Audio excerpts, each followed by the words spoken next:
श्री स्वामी समर्थ. नमस्कार स्वामी भक्तांनो, स्वागत आहे तुमचं आपल्या श्री स्वामी समर्थ या यूट्यूब चॅनलवर. प्रिय भक्तांनो, तुमच्या सर्व इच्छा पूर्ण होण्यासाठी आज तुम्ही या व्हिडिओवरती आला आहात आणि तुमच्या इच्छांच्या पूर्तीसाठी तुम्हाला हा स्वामी मंत्र बोलायचा आहे. आजच्या या जगामध्ये पैशाला खूप महत्त्व आहे आणि तो पैसा आपल्याजवळ टिकत नाही. तो पैसा आपल्या जवळ राहत नाही. आपल्या मुलांच्या आणि मुलींच्या शिक्षणासाठी आपल्याकडे पैसा नाही. भक्त हो, आजच्या या जगामध्ये जगण्यासाठी पैसा हा खूप इम्पॉर्टंट गोष्ट झालेली आहे आणि तो कमवण्यासाठी फक्त आपल्याला काम करायचे नाही आहे, तर स्वामींचे जपनाम करायचे आहे आणि या स्वामींच्या मंत्राद्वारे तुम्ही पैसे कमवू शकता. स्वामींच्या लीलेद्वारे तुम्ही पैसे कमवू शकता. त्यामुळे प्रिय भक्तांनो, आम्ही तुम्हाला असा एक दिव्य मंत्र, शक्तिशाली मंत्र सांगणार आहोत. या मंत्राच्या साह्याने तुम्ही श्री स्वामी समर्थ महाराजांना हा पावन झालेला मंत्र तुमच्या आयुष्यामध्ये खूप सुख, समृद्धी आणि धनांची वर्षाव करणार आहे. त्यामुळे तुम्ही हा मंत्र तुमच्या आयुष्यामध्ये फक्त दिवसातून 2 वेळा बोलावा. 5 मिनिटे या मंत्राचा जप नाम केल्याने तुमच्या आयुष्यामध्ये भरभराटी येईल. तुमचे रखडलेले कामे पूर्ण होतील. तुमचे अडलेली कामे पूर्ण होतील. तुमच्या डोक्यावरील कर्ज सगळं काही संपून जाईल. त्यामुळे तुम्ही ज्या गोष्टीमध्ये अडकला आहात ती गोष्ट तुमच्यासाठी अगदी सोपी होऊन जाणार आहे. तुमच्या या मनांचा विचार करून श्री स्वामी समर्थ माऊलींनी तुमच्यापर्यंत हा मंत्र पाठवला आहे. त्यामुळे प्रिय भक्तांनो, तुम्ही कुठल्याही प्रकारचा विचार न करता श्री स्वामी समर्थ माऊलींचा हा मंत्र फक्त 5 मिनिटे जरूर ऐकावा आणि स्वामींच्या या जपनामाला, या मंत्राला तुम्ही प्रतिसाद द्याल, ही आमची आशा आहे. चला तर मग मंत्राला सुरुवात करूया. मंत्र पुढील प्रमाणे आहे. ओम श्री स्वामी समर्थाय गुप्तधन लाभदायकाय नमः. ओम श्री स्वामी समर्थाय गुप्तधन लाभदायकाय नमः. ओम श्री स्वामी समर्थाय गुप्तधन लाभदायकाय नमः. ओम श्री स्वामी समर्थाय गुप्तधन लाभदायकाय नमः. ओम श्री स्वामी समर्थाय गुप्तधन लाभदायकाय नमः. ओम श्री स्वामी समर्थाय गुप्तधन लाभदायकाय नमः.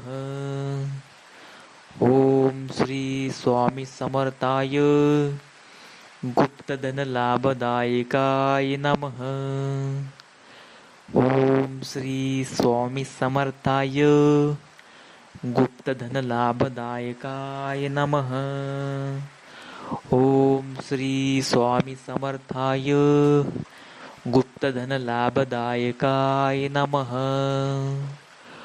ओम श्री स्वामी समर्थाय गुप्तधन लाभदायकाय नमः. ओम श्री स्वामी समर्थाय गुप्तधन लाभदायकाय नमः. ओम श्री स्वामी समर्थाय गुप्तधन लाभदायकाय नमः. ओम श्री स्वामी समर्थाय गुप्तधन लाभदायकाय नमः. ओम श्री स्वामी समर्थाय गुप्तधन लाभदायकाय नमः. ओम श्री स्वामी समर्थाय गुप्तधन लाभदायकाय नमः. ओम श्री स्वामी समर्थाय गुप्तधन लाभदायकाय नमः. ओम श्री स्वामी समर्थाय गुप्तधनलाभदायकाय नमः. ओम श्री स्वामी समर्थाय गुप्तधनलाभदायकाय नमः. ओम श्री स्वामी समर्थाय गुप्तधनलाभदायकाय नमः. ओम श्री स्वामी समर्थाय गुप्तधनलाभदायकाय नमः. ओम श्री स्वामी समर्थाय गुप्तधनलाभदायकाय नमः. ओम श्री स्वामी समर्थाय गुप्तधनलाभदायकाय नमः. ओम श्री स्वामी समर्थाय गुप्तधनलाभदायकाय नमः. ओम श्री स्वामी समर्थाय गुप्तधनलाभदायकाय नमः. ओम श्री स्वामी समर्थाय गुप्तधनलाभदायकाय नमः. ओम श्री स्वामी समर्थाय गुप्तधनलाभदायकाय नमः.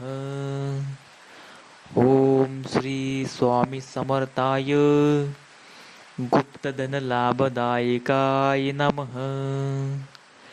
ओम श्री स्वामी समर्थाय गुप्तधनलाभदायकाय नमः. ओम श्री स्वामी समर्थाय गुप्तधनलाभदायकाय नमः. ओम श्री स्वामी समर्थाय गुप्तधनलाभदायकाय नमः. ओम श्री स्वामी समर्थाय गुप्तधनलाभदायकाय नमः. ओम श्री स्वामी समर्थाय गुप्तधनलाभदायकाय नमः. ओम श्री स्वामी समर्थाय गुप्तधनलाभदायकाय नमः. ओम श्री स्वामी समर्थाय गुप्तधनलाभदायकाय नमः.